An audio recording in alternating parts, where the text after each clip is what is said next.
It's titled Truth About the Evil 1% of Society. This is more kind of like, this is from a channel called Success Chasers, right? All the people with the fucking, the Sigma grindset mentality, rise and grind, boys. We're gonna make it, and we're gonna do it essentially by trampling on everyone else. I will say Jordan Peterson doesn't have the teeth of Tony Robbins.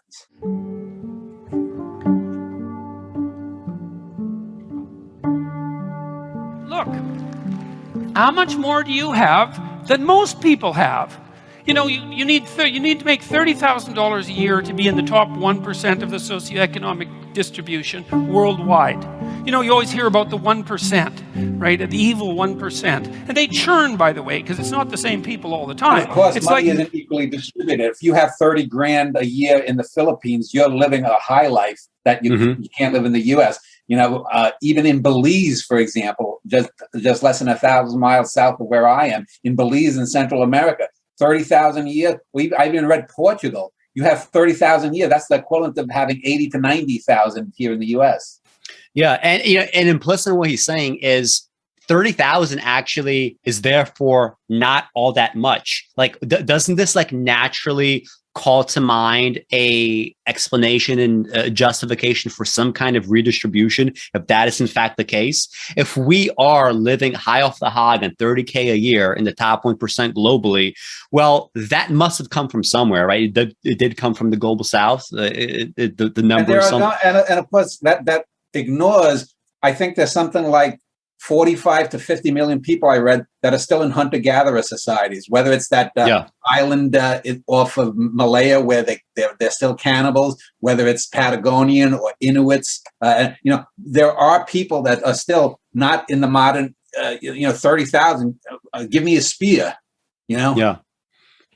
All of you here are in the evil 1%. And you think, well, that's not very fair because I was really only talking about within my country. Well, that's convenient for you. It makes it really, really a convenient argument for you. But if your cutoff is 30,000 a year, and yet you yourself are, making something like 10 million, let's say for Jordan Peterson, isn't that convenient for you that your cutoff is 30%? I mean, it's 30K. I'm a little over 6 feet tall. And let's say I was 25 again, I couldn't make it in the NBA. But if the Pygmy tribe had a basketball league, I'd be Will Chamberlain. Yeah, exactly. It's like, well, all those other people, those foreigners, they don't count. If they're poor, who the hell cares? It's the Australians that matter, And so no, that's a non-starter, And by historical standards, you're doing a hell of a lot better than the top 1%. I can tell you that. I read a nice article by a coalition called Human Progress the other day, and they were comparing the typical middle-class person who lives now with Rockefellers in the 1919s, and say, well, a totally baseless comparison, because yes, the Rockefellers lived better than 99.999% in their day. The fact that, for example, they could have gotten polio like FDR did, it's a ridiculous comparison. Yeah, it's like what I said earlier about, playing whack-a-mole. People like Peterson, they want to essentially stop history, right, at some sort of arbitrary cutoff point, right? And they don't care about the fact that, well, yes, like a century ago, things would have sucked. Like I would have preferred to be born when I was born compared to, a century and a half, or compared to like being in the time of Crassus. Even if I could be Crassus, I wouldn't want that billion in gold or whatever it was. I would prefer to be born today, right, and do the things that I can do today. But that is only a valuable comparison if you're going to start with the assumption that history at some point ought to stop, as opposed to what we do now, which is play whack-a-mole with whatever problem that comes up. Class person now, or Nelson Rockefeller in 1919, and the answer seemed pretty damn clear that, well, if you were Nelson Rockefeller, then you would have been richer than anyone else. And there's something to be said for that status. Actually, right? I think it was John D. Jr. Nelson wasn't born then. Well, he was a child, but no. Have more than others. It's a. I don't know if it's a good thing or not, but it is one of the things that we like. And so you'd have that. You'd be richer than everyone else. But there'd be all sorts of things that you have that now that Nelson Rockefeller wouldn't have had a hope of purchasing. like the antibiotics that he would have needed to stop his son from dying. It's funny how he keeps harping on Rockefeller. Well, what about today? What can, for example, Jeffrey Epstein have that someone without billions of dollars can't have? Oh, what do you know? It's a fucking pedophile island where for like 30 years, no one is coming after you. And when they finally do come after you, you get a slap in the wrist. You serve like a year and a half in prison. And then only when there's more outrage a decade later do you finally, get in prison again and then kill yourself, right? Like why not? Why is this comparison like to the past, right? What about like today? Like what can money buy you today that is an example of unearned privilege? It's very obvious what that is. I'm telling you, I'm glad that unlike my Norwegian forebears, I don't have to battle cave bears every day just to go fishing. So yeah, so I'm living the high life. Yeah, exactly. For example, just as a start. And so I think this complaint about inequality, look, no one likes inequality exactly. You walk down the street, this is why I always get a kick out of people who protest, I'm against poverty. It's like, really? You're against poverty, and you think that's a unique enough attribute so that it was worth your time to make a sign that said that you were against poverty and show other people. It's like, I've never met anyone that was for poverty. Like, this is such a fucking word game and a conceptual game. I mean, just think about the fact that in this video and in the previous video, we know, for example, that, okay, so he will never say that he's for poverty, but Peterson, just like many people in the West, they are, number one, they believe that being born with obstacles does not entitle you to have them taken away. He believes that. He says the world's unfair. Grin and bear your suffering, right? Do not make a commotion. Do not get into a mob. Do not do anything about that. So we know that is the fact. We know that people in the West enjoy something like $150 trillion of value that we've extracted over the past century from the global South. That's from their pockets into our pockets. And then you look at the differences between the North and the South, and everything seems to make sense. We collectively decide on all kinds of red lines not being red lines. To go back to the example of the friend that I meet up once a year or so, he was asking me about homelessness, right? We have something like 500,000 or maybe close to 1 million technically of homeless people in the United States of America. And it's true that you could get into all kinds of policy debates okay, how can we reduce it? What are 1,000 things that we need to do to make it better? But the bottom line is as follows. Before you even get lost in the weeds there, the bottom line is this. We collectively as a society decide that there ought not to be some large pot somewhere with enough funding to ensure guaranteed housing, not a shelter, right? There's perfectly valid reasons for why homeless people don't want to live in shelters.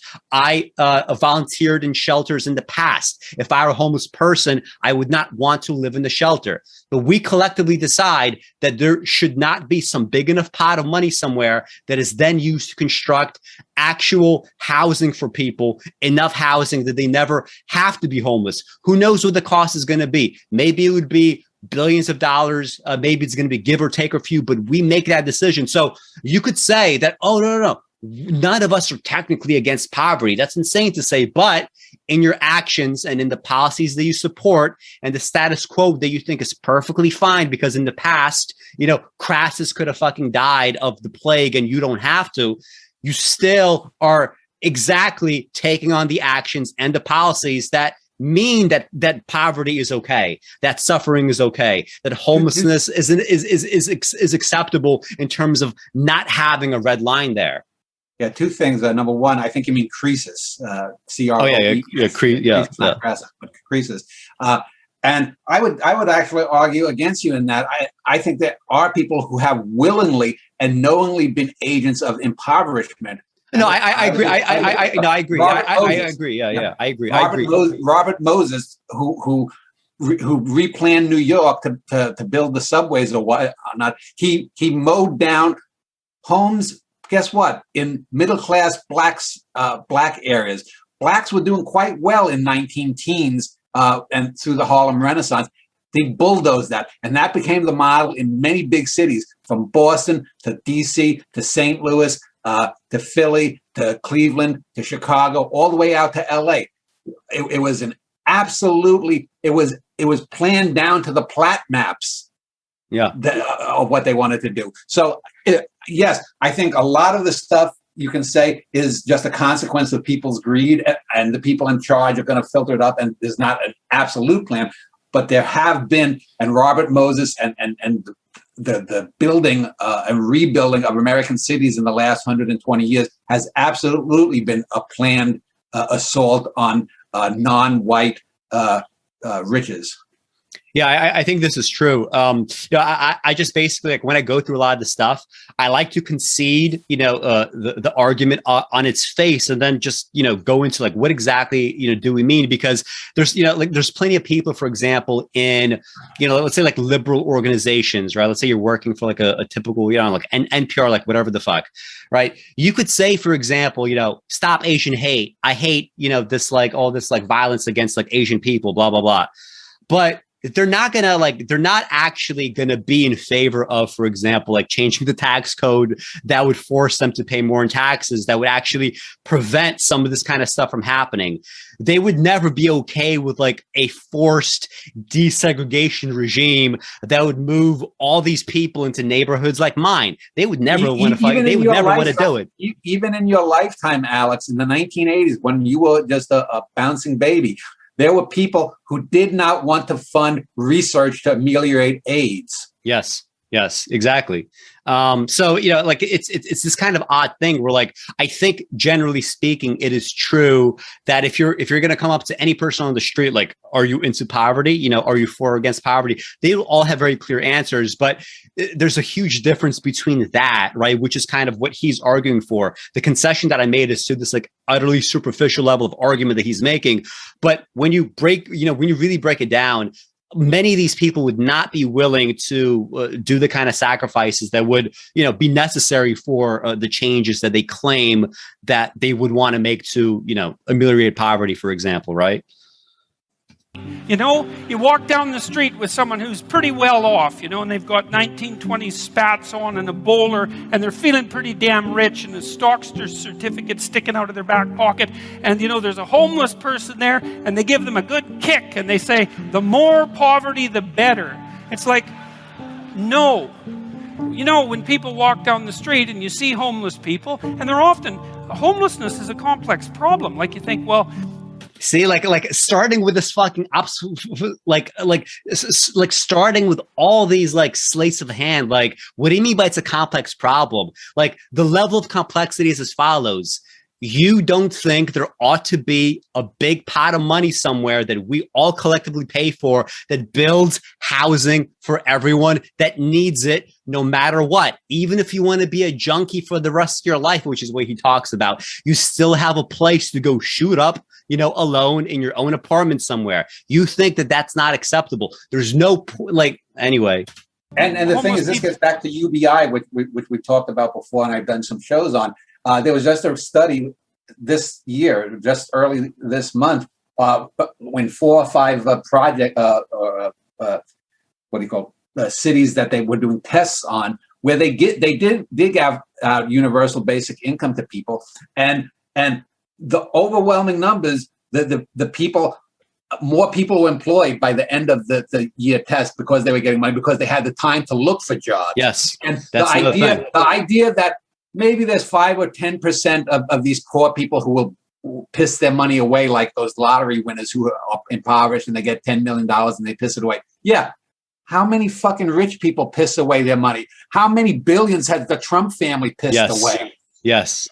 Exactly. And like when you think about something like UBI, right? This kind of a drip of money, and that, like, I don't like when you think about something like reparations, I don't want to say something like, there shouldn't be a lump sum, because that seems extremely, pretentious to say. Like who would I be to say to a black family, you don't deserve a lump sum, because statistics show that you would just waste it. It's true that most lottery winners end up being bankrupt within like 5-10 years. I think that's true. But when you look at something like a UBI, this drip of money is very useful. It doesn't allow you to do the kinds of, worst choices that you could possibly make if you suddenly, inherit money, or like whatever it might be.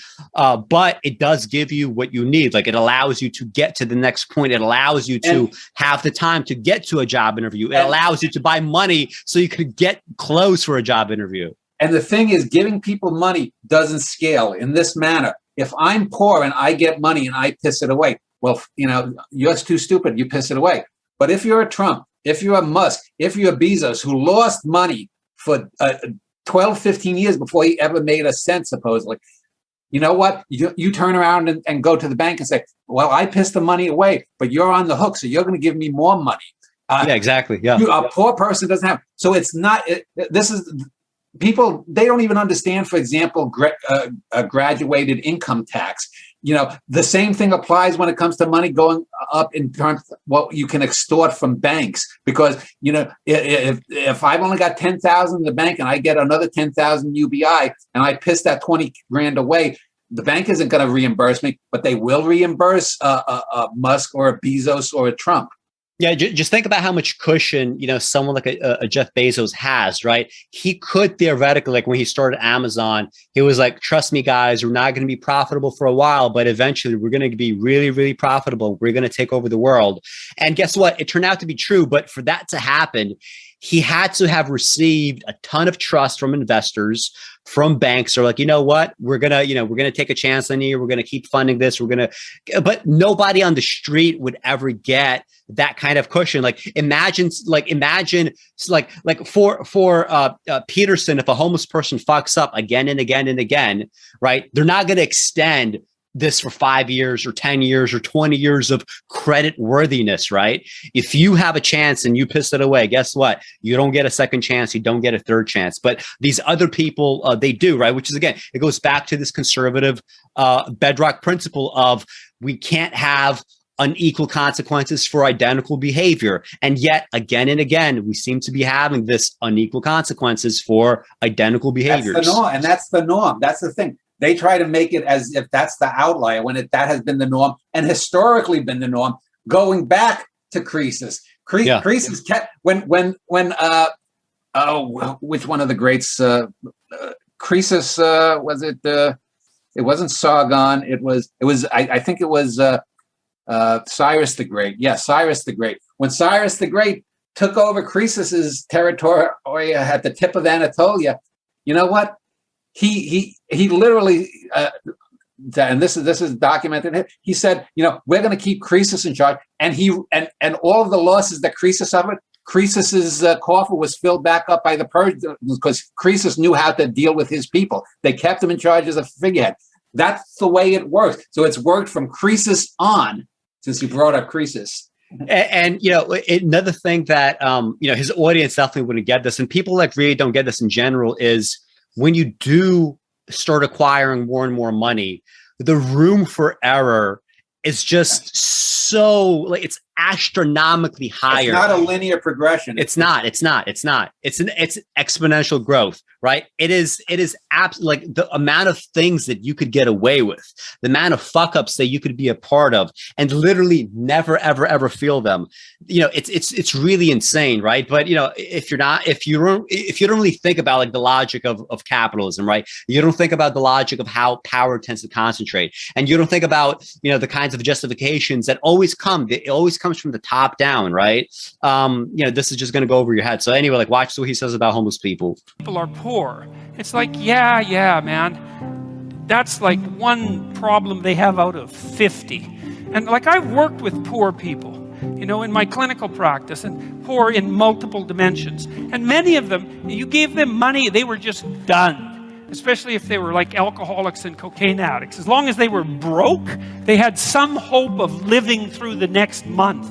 But as soon as their unemployment check showed up, man, they were face down in the ditch 3 days later, right?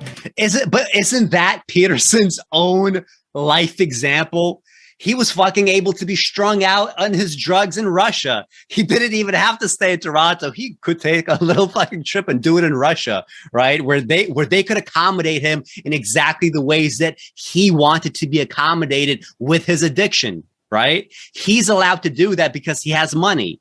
And he's a perfect example of this, but this is not only acceptable for him, it's also acceptable for him not to be honest about it after it in fact happens. But these other people, because they're down in a ditch, because look, here they're down in a ditch. Superficially, they look different than Peterson. Peterson is in a fucking coma in a suit somewhere. These guys are down in a ditch. This image is supposed to make you feel less bad for them. Yeah, I don't know his personal life, unlike you, so I can't comment on that. But what I will say is he makes the assumption that he says poverty is one of 50 things wrong with them. But how many of those 50 or 49 other things stem from poverty, and poverty from birth? Exactly. If you're born poor in Appalachia, and even if you're white in Appalachia and you're born poor, you know, there's a stereotype of hillbillies that's still there, and in some ways is quite valid. They never get. I live right on the edge of the hill country here in Texas. And I can tell you, there are dumb white folks that are as poor and as ignorant and as strung out on drugs as any black guy in a Chicago projects. And you know, like we had like another example like during the 2020 election, right, where Joe Biden's son, Hunter Biden, right? Perfect example. You know, here's a guy that has a lifelong, issue with drug addiction. And I remember arguing about this with my friend, and he was like, "Oh, like watch this. He has this addiction. He has XYZ wrong with him, and yet he has like all these other jobs." And I was like, "No, if you have enough money, guess what?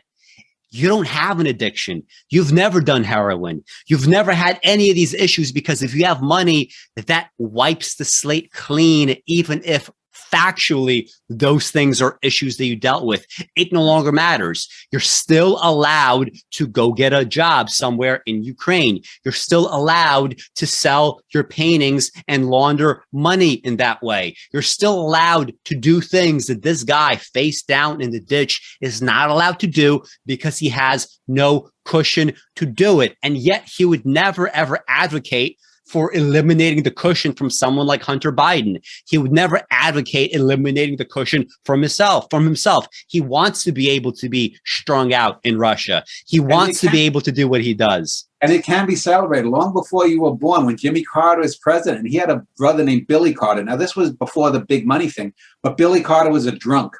Billy Carter was a national joke. If you look up Billy, the younger brother, he's long dead for 25, 30 years now. But Billy Carter was a national joke. And you know what they did to him? They made Billy's beer. And all of a sudden, Billy, it was like Duff beer from the Simpsons. Billy Carter, it only lasted for a year or two. But the fact is, this guy who is a knockdown drunk, who was a national joke for the brother of the president, got that opportunity that if he had been able to straighten his life out, he could have made millions there too. So the opportunities come whether that person is capable of it or not. Yeah, exactly. Nothing but cocaine and alcohol with all their idiot friends for 3 days. And then they'd show up back in my practice saying, God, I relapsed again. I said, well, what happened? Well, my money came in. It's like, yeah, money's really going to do you a hell of a lot of good. It just kill you faster than poverty. Right. This is the perfect justification for let's keep you in poverty. Right? It's just, it's so obvious what is happening. This is such like, how Mother can we top up the status quo? Is good. Suffering is good. Yeah. It brings you closer to Christ. It's just insane how people could listen to this and not understand the implications. Now, not that there's anything good about poverty, but it's not like these are simple problems. You walk down the street and you see someone who's been an alcoholic for 20 years and maybe they're addicted to methamphetamines as well, or maybe they're schizophrenic. It's like, it isn't unequal distribution of monetary resources that is the primary cause for that problem, and it isn't going to. Well, to the extent that they're strung out on the fucking street dying of a disease as it is, Hunter Biden isn't in a fucking ditch somewhere, with like, all these like marks and possible HIV, right, from shooting up heroin. Like, that's really the difference, right? You could be a functional junkie, or you could be a homeless junkie who does not have any cushion to be functional. To the extent that Hunter Biden is functional, I mean, he's able to have a job, he's able to paint, right? Like, why does he get to do this and nobody else can? To be some sort of straightforward redistribution that's going to fix it, because it's way more complicated than that. So let's not do anything. Right?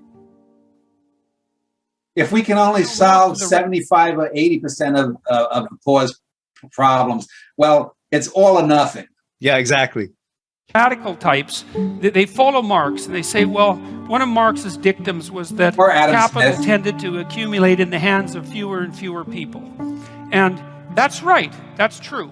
Wealth and capital, income for that matter, but not only that, whatever it is that you might like to have accumulates in the hands of smaller and smaller numbers of people. It's a principle that was discovered by an economist named Pareto, Vilfredo Pareto, and he pointed out something that had been pointed out in the Gospels, by the way, thousands of years earlier, which was, to those who have everything, more will be given, and from those who have nothing, everything will be taken away.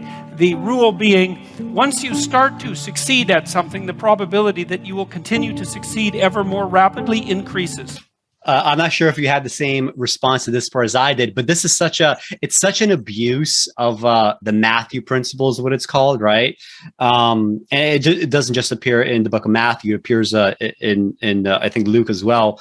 But basically, so first of all, the way that he phrases it, once you start becoming successful, and you see like in the image in the background, right? It's like, I guess it's a guy. I thought it was a woman at first, driving a car with sunglasses and is clearly successful. Like he's talking about this in terms of this definitely is earned privilege, right? Not you're sitting on money that's like generational wealth, not anything like that. This is earned privilege, not you've taken money from the commons, not, the wealthier that you got, you paid less and less in taxes, relative to what you acquired. It's just this kind of generic success that we can express through this, like generic image of like a successful person driving a fast car, right? Here's the thing, though.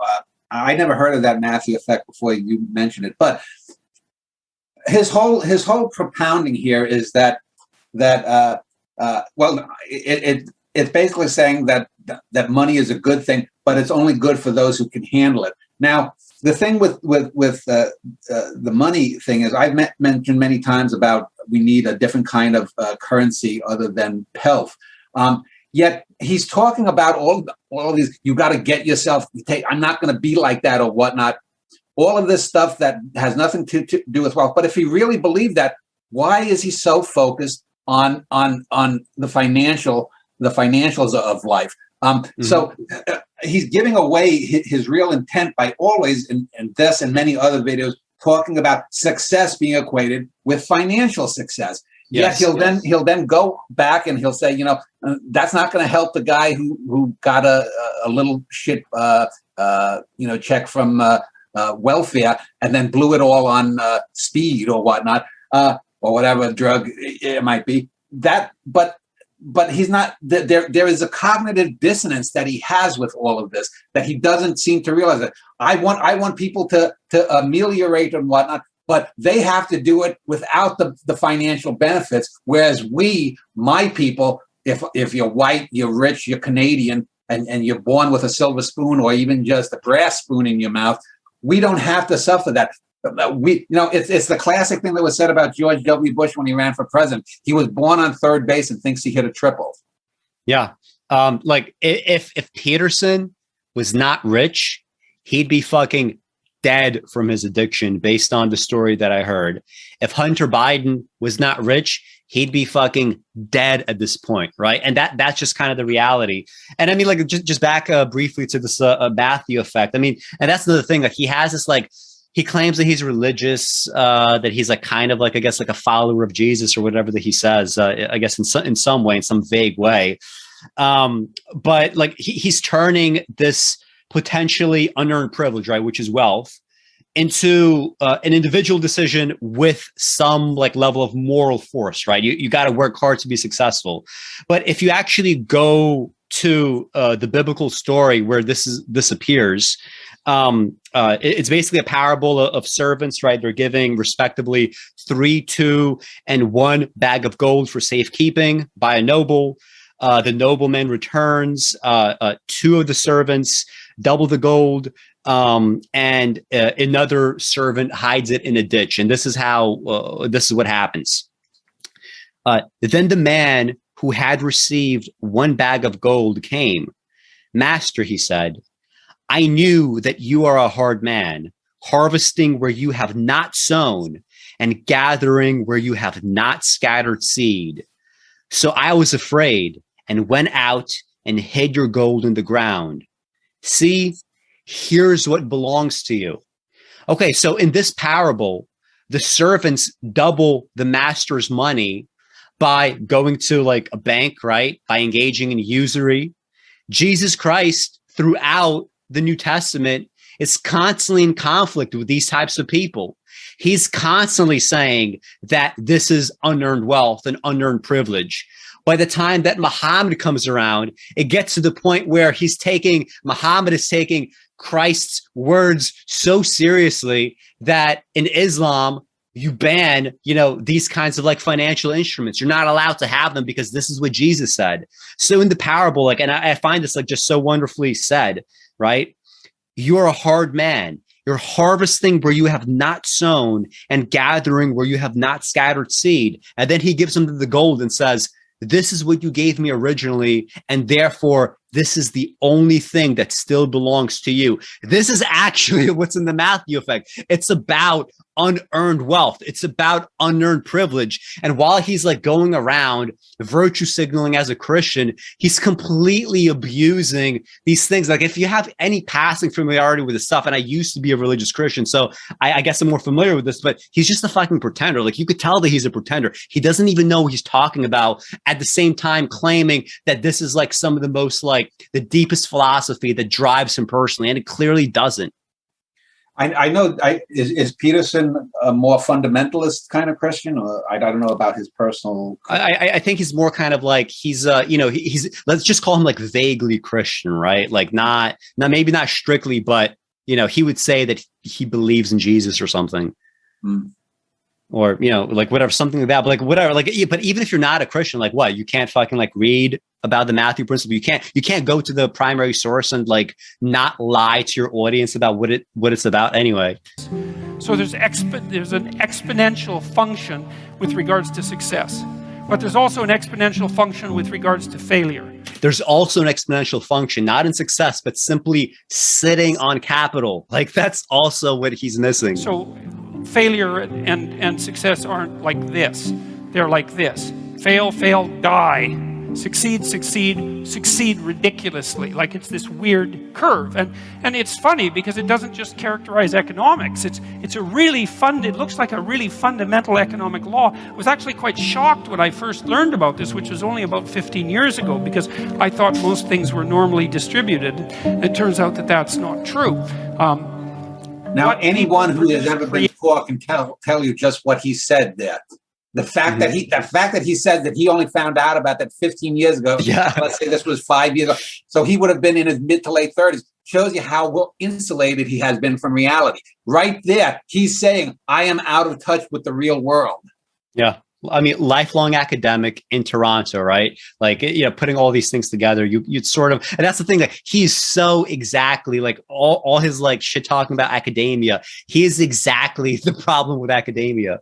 Creatively isn't normally distributed. A small proportion of people produce most of what's of value. And this is interesting. So he goes from this kind of, financial argument to just when it comes to human creativity, a small number of people produce most of what's value. So before we get to what else he's saying. Well, I mean, is it even like literally true? Because like to the extent that let's say most people in the world, global South or whatever, they are, the ones that are, picking crops. They're the ones that are mining for precious metals, right? They're the ones that are doing the grunt work. There are people in the United States, they're sanitation workers. They work in, grocery stores. So that's kind of like the day-to-day value of like what's necessary to survive. It seems like there is this kind of majority that is producing the majority of day-to-day value, right? Outside of the more kind of abstract stuff, they're producing the day-to-day value that allows people like Peterson to live in the first place, right? To have, a base, of an audience that he has that's able to throw money at him. Those other people on the bottom, they're producing all that value. And in exchange, they're getting the least in return compared to everyone else. And then when he gets to the more kind of abstract stuff, it's just as problematic. It doesn't matter what it is. And you know this, it's like, how many books does Stephen King sell? It's like half the books, right? And then there's the next guy after Stephen King, and no one even knows who he is. And he sells like 1/10 as many books as Stephen King. And then there's author number 50, and out of thousands and thousands of authors, and he's barely scraping by. And then there's the bottom 99.9%, and they can't make a living writing. But like, think about how, so he begins the statement by saying a small fraction of people produce the majority of human value. He moves it to Stephen King, and he's back. He's not even talking about like whether or not this is quality writing. He's not assessing the quality of Stephen King. He's not assessing the quality of these other books.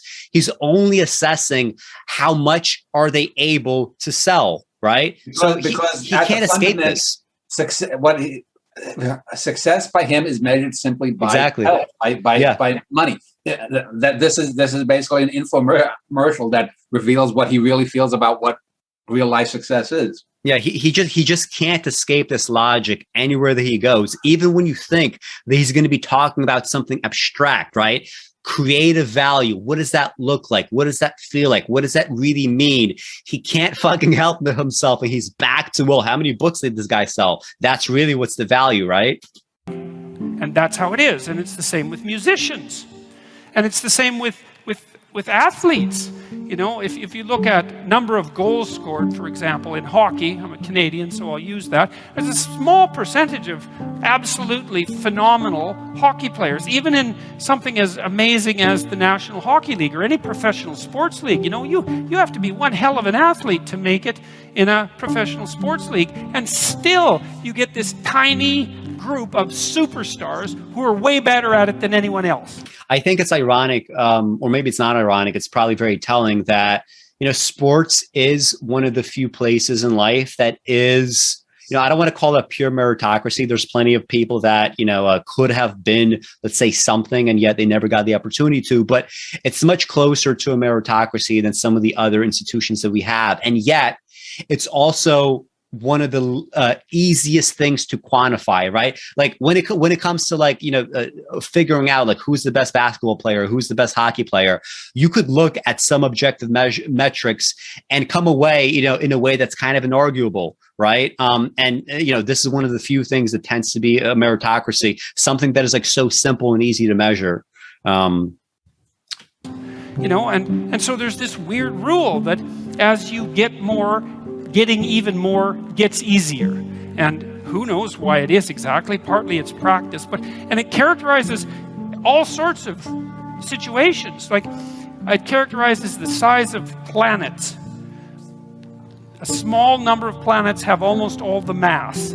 It characterizes stars the same way. It characterizes biomass in the Amazon from social theory to hard science. There's a fundamental difference between charting the career of Wayne Gretzky and the fact that the sun makes up 99% of the mass of the solar system. But there's there's still a connection, right, that he's not privy to, or maybe that he is, but he's sort of keeping from his audience. And it's as follows. If you want to make this kind of argument in physics, it seems to me like, even when you like break it down to like pure, like behavior of like masses in the cosmos, There is this kind of rent-seeking behavior, right? And power and mass and everything tends to aggregate together. If that is in fact the case, and we know that this is in fact the case, and we know that this has little to do with whether it's earned or not, this is simply, basic rent-seeking behavior that we could see anywhere. Shouldn't we do something to change that? Because we are like not merely lumps of mass. We actually do have some, level of freedom, some level of individuality. According to him, economic theory is no different than gravity. It's a fundamental force. What he's trying to do here is equate that things are the way they are, and you can't do it. If you jump up, you're going to fall. You come back down. That's just the way it is. We can't change it. Yeah. It's amazing to me though, how like little by little, like it is fascinating to watch how, all this like economics as a science bullshit has been, very much chipped away at, right? People still believe it. There's still people that believe shit like, efficient market hypothesis. There's no way that you could make money trading. There's no way that you could do X, Y, Z because the academics say it, right? So, but little by little, right? We are, but still there's people like Peterson, right? People that are still, the conservative mindset, they can't help but try to view things in scientific terms that are useful to them and then renege on science, renege on, any kind of metric like this when it's no longer usable for them. And obviously everybody does that, right? Like liberals do the same thing, right? They don't want to look at science when it's not useful for them. By making it such an inapt comparison, say, with economic theory to gravity, he wants to be able to say, listen, jump up, jump down. You understand gravity? Yes, Jordan. Yes, Jordan. Yes. Now, this is the way the economics work. It's just as plain. Don't you see it? Yes, Jordan. Yes, we see it too. Yes. It's a false equation that's meant to get just easy huzzas. Yeah. It characterizes city size. A small percentage of cities have almost all the people. It's like, what's that? And then you go back 10,000 years. And these same people are going to be like, oh, fuck, like these like goddamn blue state, liberal, like bi-coastal elites, right? And obviously, yes, this is a problem. It is a problem that power has so concentrated into the coasts, into the cities. This is exactly what conservatives have been arguing about. And yet, when it's something that's useful to them, right? Let's break this apart. Let's make it no longer the case. Then it's possible. But here, he's trying to make it ironclad, right? He doesn't even see how these arguments can be used all the way in the other direction to say exactly the things that he's not arguing for. And he's not willing to show that to his audience. You look at a Paleolithic gravesite and you see what people are buried with. And like there's one guy, there's two guys there, he's just covered with gold, right? The gravesite is insanely rich and everyone else has like a bone and it's theirs and that's it, And so you analyze Paleolithic gravesites, you see exactly the same Pareto distribution. A small number of people are buried with all the wealth and almost everyone else has none. And so it's this unbelievably deep proclivity of resources to distribute themselves unequally. And you know this too, because you play games like Monopoly, right? This is a very funny comparison. You all played Monopoly. What happens when you play Monopoly? You all start out equal, right? Exactly 100% equal. And you all have an equal chance of winning because it's basically a game of chance. Not entirely, because you can play stupidly, but but you can only play so intelligently because you're at the mercy of the dice. And what happens inevitably is that some evil capitalist ends up with all the money and all the hotels and all the houses and just like takes you out. And like we made Monopoly. Does he like not understand this? We invented the game of Monopoly. We invented the fucking rules. Okay. Like in the same way that everything else that he's talking about is, to the extent that human beings are refusing to intervene in such things, they're also inventing those rules. If you are happy in your position of power, you're not going to try to rock the boat. You're not going to say, let's rewrite the rules, right? So it's a game of Monopoly that, again, you have written the rules, and to the extent that you're not doing anything about that, you keep making sure that the rules stay as they are. Like these are such bad examples. Like it's just incredible that people don't see this, though. And yet you play and you don't think, oh my God, you know, there's something fundamentally unfair about that. Or maybe you play non-competitive Monopoly, where after every round you redistribute the money so everyone... He's like, what a piece of shit.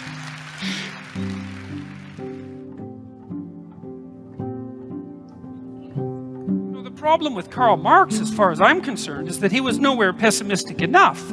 It's like, no, you can't blame inequality on capitalism. In fact, capitalism is pretty good at ameliorating inequality. Like, there's still plenty of inequality in capitalist societies, make no mistake about that. And you can make some claim, although it's a tricky one, that some indices of inequality have increased over the last 20 years. It depends on how you measure it, because it's complicated. Because again, it's complicated. It's not fucking complicated. We're approaching medieval era levels of inequality, and he wants to sit around calling it complicated. You know, even poorer people now have access to, well, let's say iPhones, which have more computational power than the entire system that put the Apollo 11 on the moon, which is, you know, for $600, which isn't a bad bargain. So like it's not that easy. Feudal serfs, you can take 5% of the grain I give you and grow some stuff for your family. So don't complain that all your work is going to the master. It's not that easy to do those economic calculations, but one of the things you can say about capitalism and about private property and about the idea that people have a right to what they earn and a right to what they own is that it's pretty damn good at generating wealth. And the wealth isn't equally distributed by any stretch of the imagination, but a fair bit of it goes to the bottom. What is a fair bit of it, right? It's like these weasel words. What does that mean? What does define a fair bit? Is it fair that 90% of the world population lives under $10 a day? Like, is that like, does that, like, what does that mean? And the bottom, you know, 95% or at least is the one generating the wealth. Elon Musk doesn't generate wealth. Yeah, exactly. He was born with a $150–200 million emerald mine. Yeah. And that's why we're seeing, well, a relative dearth of tremendous deprivation. And you might say, well, we want to squeeze out that last bit of inequality. And like, again, like just listen to that last bit. What is that last bit? Like this is so, like, he knows that he's being dishonest. There's no way that he doesn't know what he's doing or why he's choosing certain words over others. And it's odd because, like, he has like another video where he's talking about, like, yes, inequality exists. Yes, it's unfair. You have to grin and bear it. You have to transcend, blah, blah, blah. And now it's almost as if like he's conceding the point that inequality exists. But look, we've actually made so much progress, haven't we? We are now at that last tiny little fucking bit, right? As if we're not talking about a bottom 90% that is living on $10 a day, producing everything of value as we extract more and more and more from the South, more and more into our own pockets. And it's like, well, maybe we do, and maybe we don't. It's not so obvious, first of all, because even if we did want to, we don't know how. And we certainly do know that if there are some ways that if we go about it, then things really go to hell in a handbasket really fast. And everyone ends up equal because they're all starving and dead.